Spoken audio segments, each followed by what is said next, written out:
ریاست کمیته دولتی امنیت ملی تاجیکستان در ولایت ختلان حالت نوی گردش غیرقانونی مواد نشئاور را به قید گرفتند.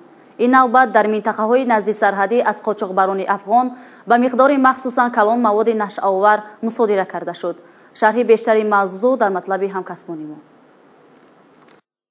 از طرف کارمندان مقامات امنیت ملی و خدمتچیان حربی قشون‌های سرحدی، کمیته دولتی امنیت ملی جمهوری تاجیکستان در منطقه‌های نزدیک سرحدی ناحیه‌های میر سعید علی حمدانی و فرخار ولایت ختلان با گروه‌های ترانسملی قاچاقبر افغان با راهبری شهروندان جمهوری اسلامی افغانستان شاهنظر ولد حضرت گل و فیض رحمان ولد شاه فیض‌الله که با مقصد انتقال مواد مخدر سرحد دولتی را غیرقانونی عبور نموده بودند، زدوخورد شدید مسلحانه صورت گرفت.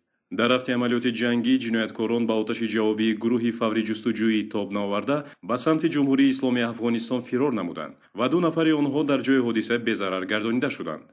ضمن از نظرگذرانی جای حادثه 2 جسد قاچاقبران افغان شخصیتشان نامعلوم تخمینا 35-40 ساله، 1 عدد سلاح آتشفشانی تمغه وینچستر، 2 عدد نارنجک دستی، 1 عدد تفنگچه جریکو با تیردان و 10 دانه تیر و زیاده از 85 کیلوگرم مواد مخدر نوع‌های حشیش، افیون و بانگدانه دریافت و مصادره کرده شد.